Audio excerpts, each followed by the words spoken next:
Viewers, hit like buttons and make sure you are subscribing. Loads and loads to talk through and talk about today. I wanted to start, though, with Manchester United. Obviously, a terrible result of the weekend. Deserved to lose. Brighton with a better team. Doesn't excuse the fucking Onana and his crazy mistakes. But it now transpires that after the game, Ruben Amorim lost it with the squad, screamed and shouted at them. Turns out he smashed a TV in the dressing room. Some of the reports are there was even tears. There was even players in tears crying at this point because the manager was so harsh on them. Online is a mixed bag. Something is good. Something he's going to lose the dressing room. LB, good, bad, or indifferent on this from Ruben Amorim?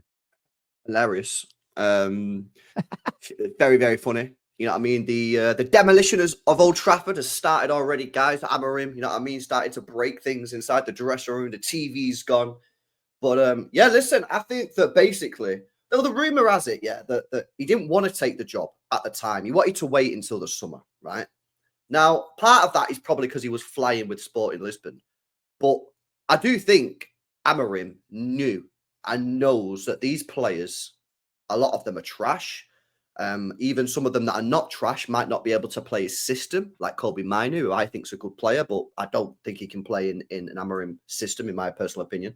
And I think he was probably forced into taking the job when he was, because United probably said, listen, mate, we need to get rid of Ten Hag. We can't have another interim manager. It's now or we got to move on to somebody else, which is fair enough. I do understand that for Man United.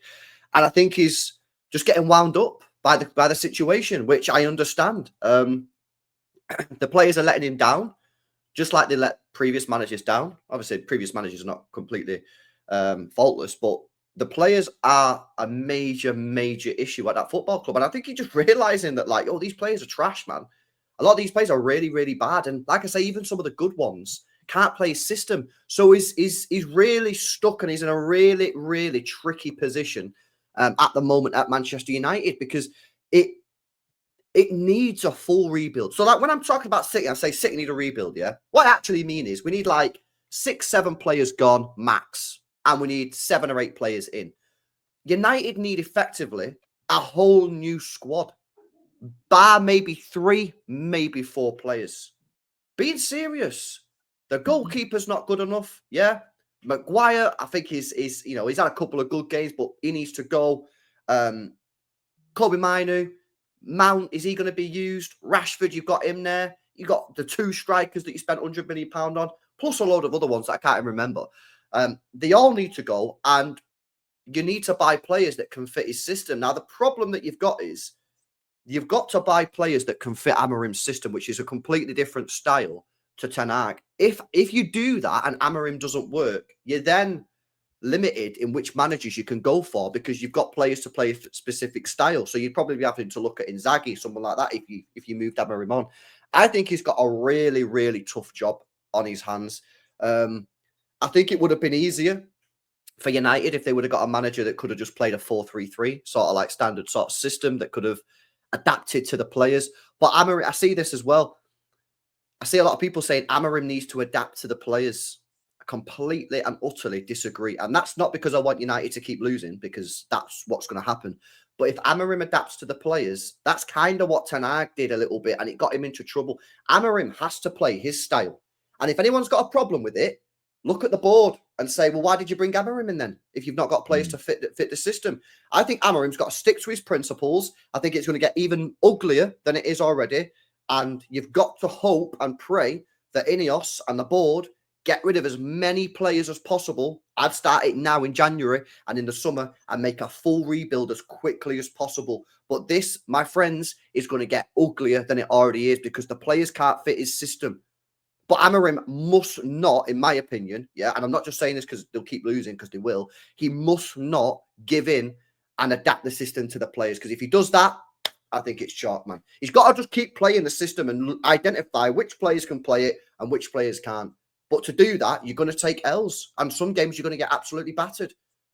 But if you didn't want that, you shouldn't have got Amorim. You should have got someone who played a 4-3-3. I'm going to go to Potsy in a second. what I love about what you've said, LB, is that you're a rival saying it, and most Man United fans can't see beyond the end of their nose. Most have thought every single manager that's failed in the last 11 years, sack him, get better one, we do better. They have no idea about how to structure a club. And people go, Terry, you said the structure's in place. Why are you not playing well? There's a board structure, but it's still going to take 3 to 4 years to fix this team. I can't fathom. I can, because if everybody accepts it's a 3 or 4 year process, it means they can't be as angry today. Rivals can't banter as hard if they're actually honest that it's not going to take as long. One of the comments here says the United shit show continues. I don't feel like it's a shit show. Results on the pitch, I get, but I kind of knew this was going to come. The only way this goes wrong, the only way the Amorim appointment goes wrong, the only way him kicking off with the players goes wrong is if Ineos change direction. If they don't fully back him and build a squad capable of playing the brand of football that he wants. That's the only way for me we fall flat on our face. So as long as we don't do that, I'm really relaxed. If we get halfway through building his squad and we say, do you know what? Bit bored now. We're going to go in a new direction. We're going to get rid of you, Amorim, and we're going to go for a manager who plays pragmatically in a 4-3-3 or 4-2-3-1. Then I'm just going to have no faith ever again, because it's rinse and repeat over and over and over and over again. I'm also not adverse to a manager shouting and screaming at his players. I'm actually not adverse to any manager or any boss at any level of any work condemning and shouting at his staff if they've done a bad job. I think we live in such an oversensitized world. No, you can't shout at people. I think you can, especially when you're paid exorbitant amounts of money. Mm-hmm. Jose tried this tactic and he wasn't backed. So the only way this backfires, and by the way, Fergie had the hairdryer, but if Fergie didn't have control, it would have backfired, because people would have gone, well, we're just going to down tools. We're not going to work hard for you. And this is a real pivotal for me moment for Manchester United. The only downside for Amorim smashing the TV is Sir Jim is probably going to deduct it from his wages because of the cutbacks. That's the only negative in all of this for me when it comes to Amorim, is you might get fined for the TV because we're making cutbacks everywhere. But I'm just not. I was smiling when I read it. I was quite happy. The first source I saw put it out was a source called At United Menace. I'm thinking, this can't be real. Who the fuck's this guy? But then as soon as Laurie Whitwell confirmed it, I was quite happy. I want this. These players have been taking the piss for far too long.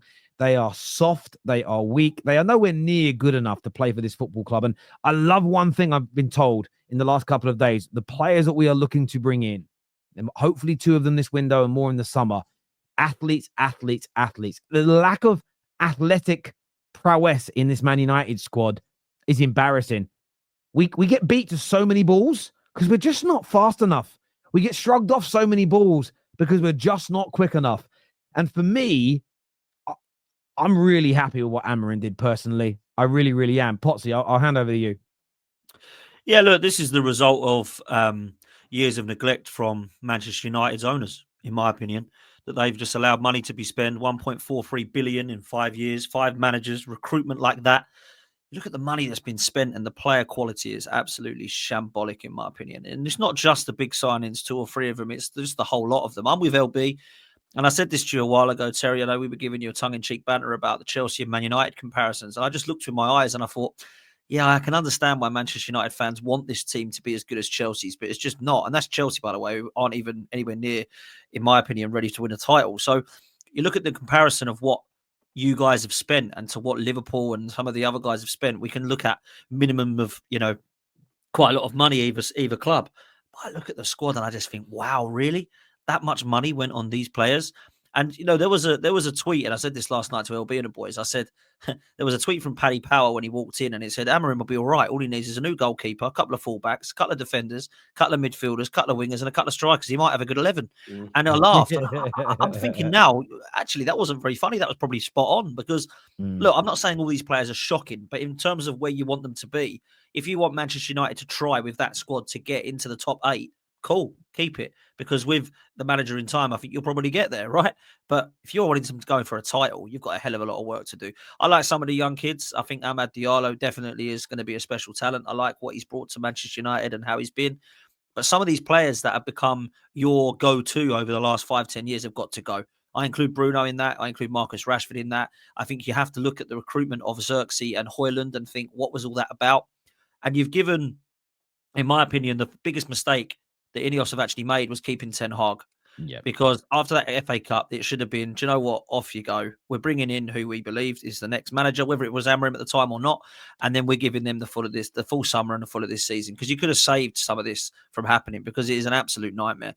Now, I would say that in the next 2 windows, this one included, if you don't start to see things improve, then you might have to start looking at the manager. But to look at the manager now, I think it's just a mess, if I'm honest, at Manchester United. And even like, I don't want to slam the kid because he's just walked in the door, but I've never seen someone get pammed and slammed as much as this Lenny Yoro. I'm thinking, crikey, he's 18 years old and he's getting bled dry. It's just everything looks to be going wrong at the moment at Man United. No, So look, man, he needs time.